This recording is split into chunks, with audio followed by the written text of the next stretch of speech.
Okay, John, if we could just start off by you saying your name and spelling it so that when we, I'm John Hills, Johnhills.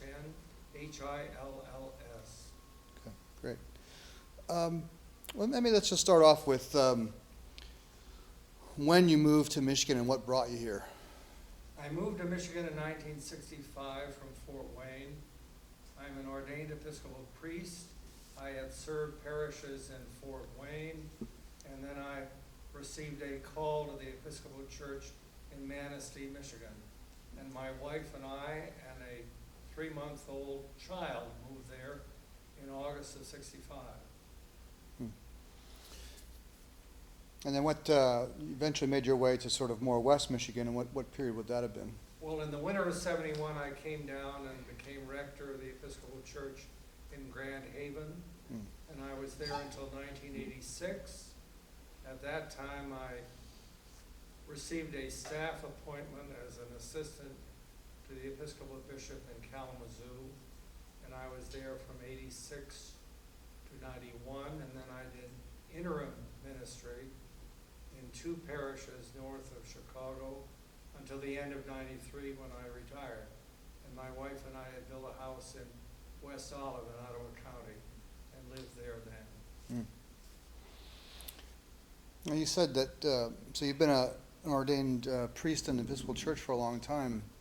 Can you recall, maybe from the time that you were ordained through years of engaged in ministry, because obviously like many other denominations, their position has at least at some degree evolved in terms of where the church stands on gay, lesbian, bisexual, transgender members of the congregation.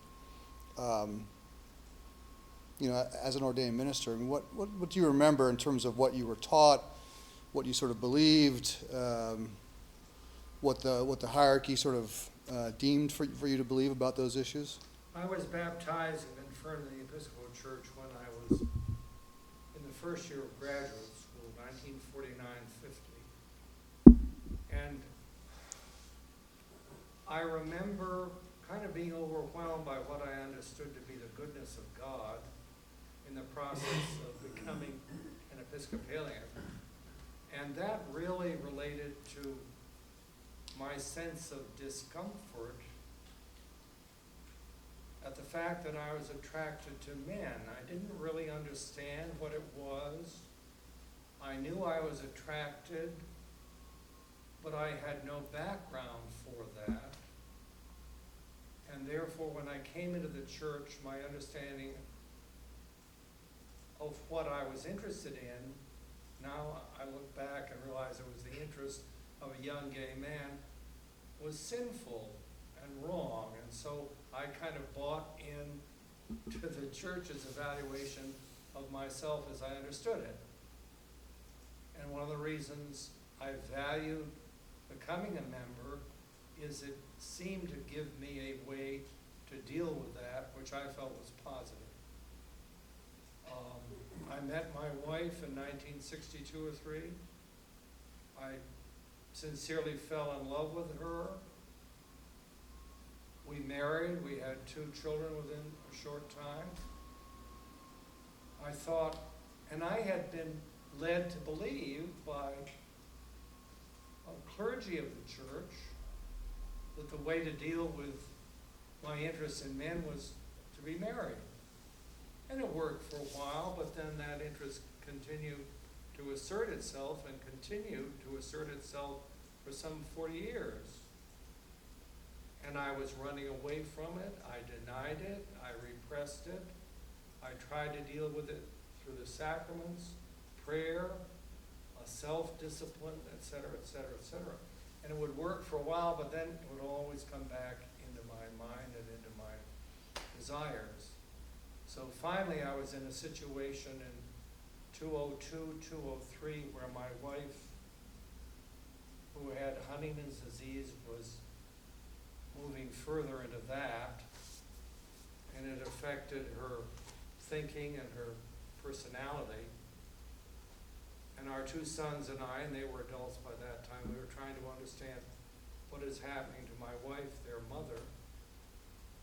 And suddenly I began to feel a real pressure within myself to really know and accept who I was. And that took a year or so of struggle. And I had discovered gay porn on the internet, so that was kind of a recourse, as other things have been a recourse.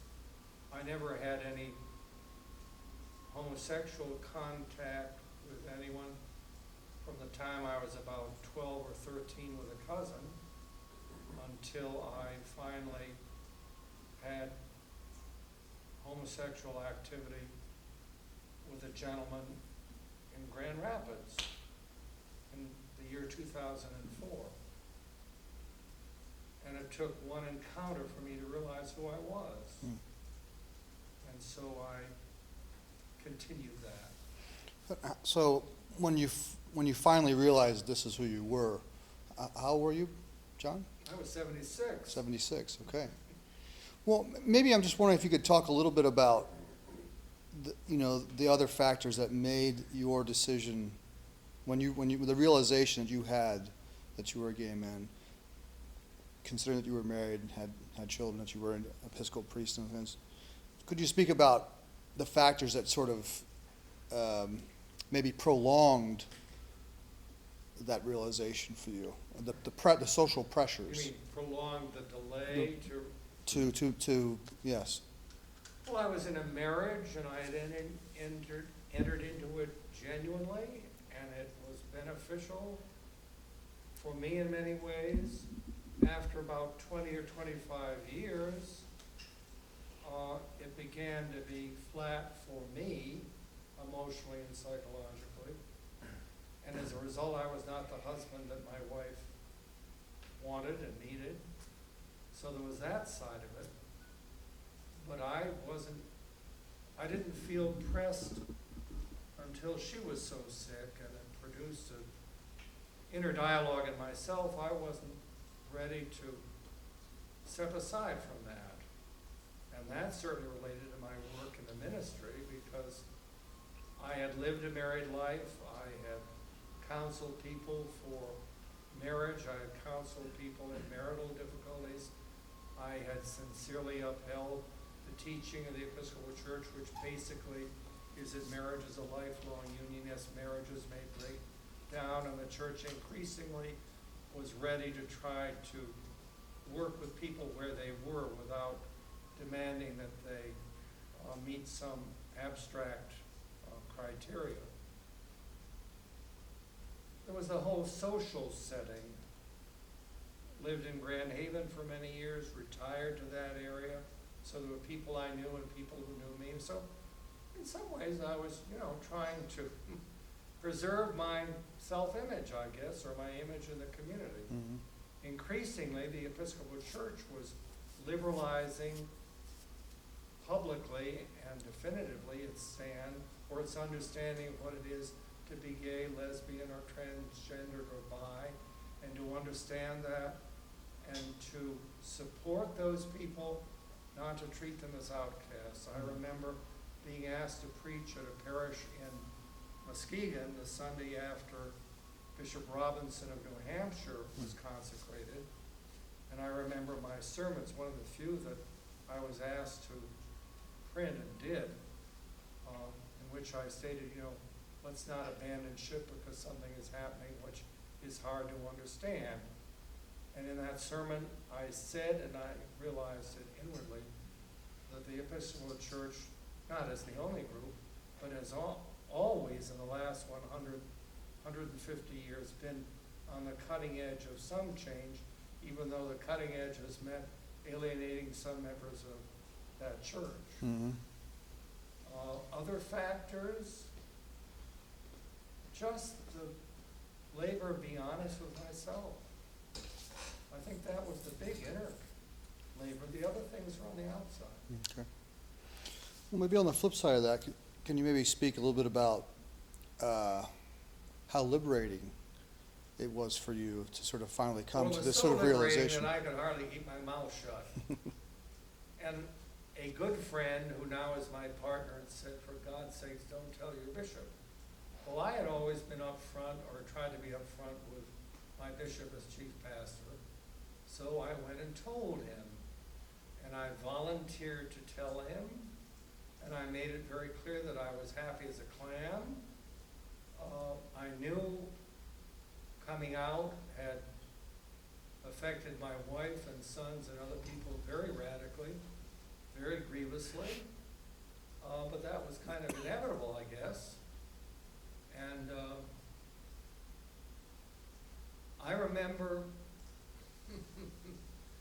working, that was the fall of '04, in the downtown Holland office of the Democratic Party.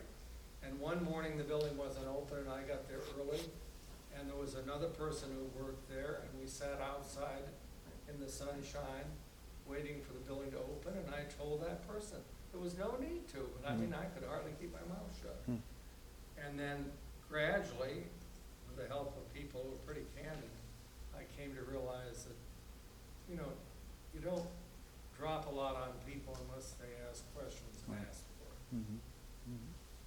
But I never felt that I had incurred the wrath of God. I increasingly began to experience distancing within the church, and gradually I understood that. I understood